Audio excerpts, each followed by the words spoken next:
시간이 로스되는 때는 언제인가? 목표가 명확하지 않기 때문에 시간이 로스가 생깁니다. 커뮤니케이션으로부터 오는 로스, 역량 수준을 몰라서 자기가 할 수 없는 일에 뛰어드는 것, 동기가 떨어져서 하고 싶지 않은 마음으로 하면서 생기는 것이 다 시간 로스입니다. 성과를 위한 시간 관리에서는 가짜 일을 찾아서 없애는 건데요. 진짜 일로 둔갑한 가짜 일들이 되게 많아요. 늘어지는 회의들. 회의를 위한 회의만 잔뜩 하고 성과를 낸 것처럼 보이지만 사실은 실제적으로는 성과가 안 난 것들이죠.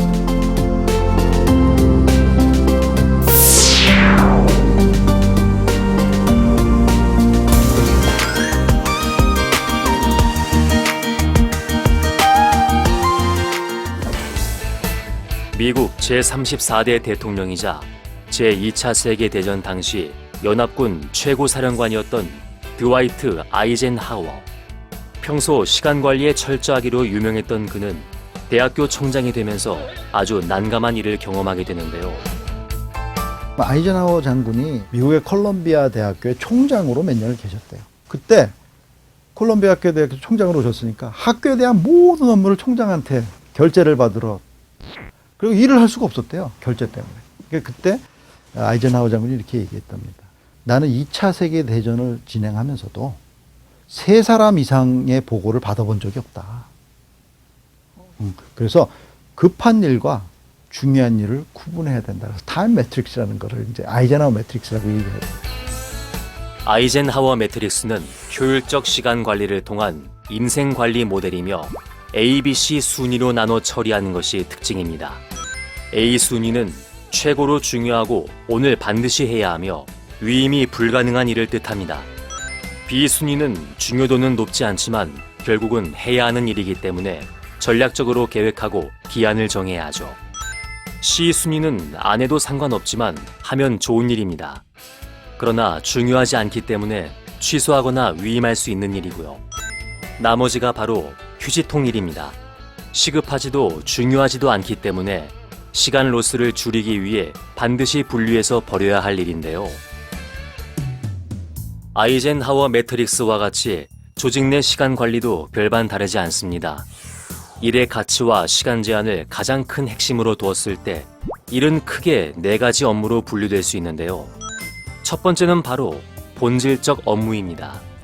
이 업무는 개인이 맡은 본업과 주요 과제를 의미하며 직장에서 보내는 시간의 약 70%는 바로 이 본질적 업무를 처리하는 데 쓰고 있죠.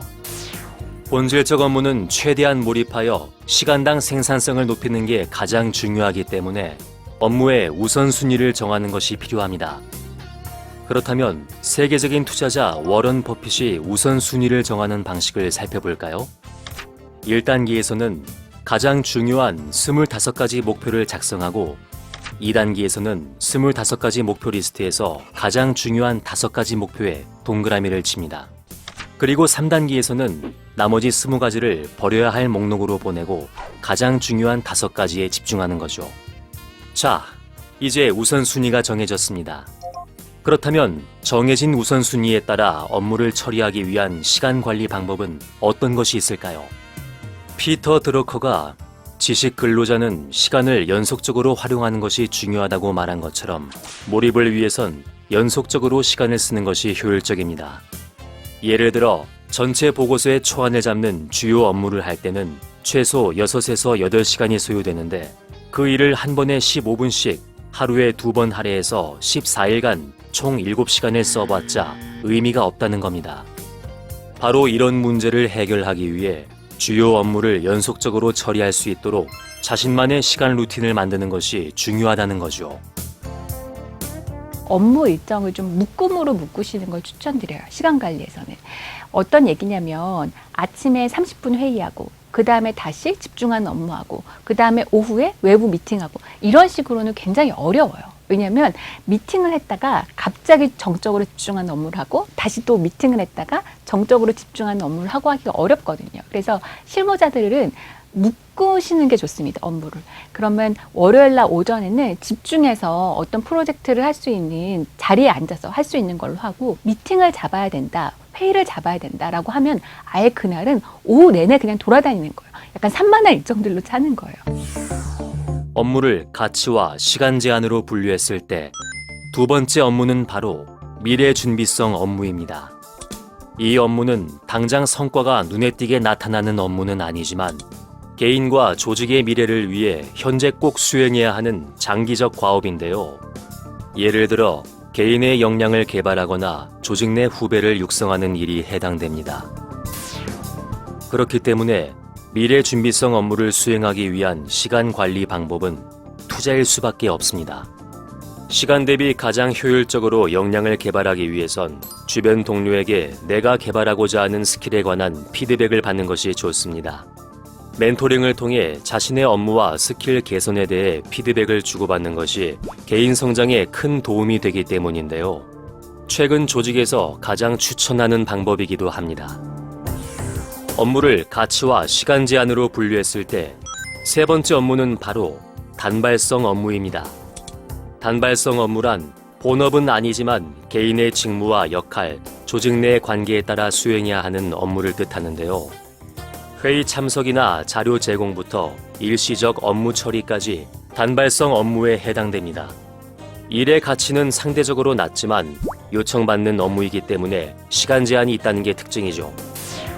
이런 식의 단발성 업무를 처리할 때 필요한 시간 관리 방법은 통제입니다. 통제를 위해선 자신의 본업에 피해가 된다고 판단되면 단호하게 노라고 거절할 수 있어야 하는데요. 하지만 조직 내 거절이 어려운 이유는 동료나 상사와의 관계가 틀어지거나 어떤 불이익이 오지 않을까 하는 두려움 때문입니다. 그렇다면 노라고 말하면서도 좋은 관계를 유지할 수 있는 방법은 뭘까요? 일단 노라고 거절해야만 한다면 상대에게 지금 이 업무가 힘든 상황에 대해서 설명해주는 과정이 필요합니다.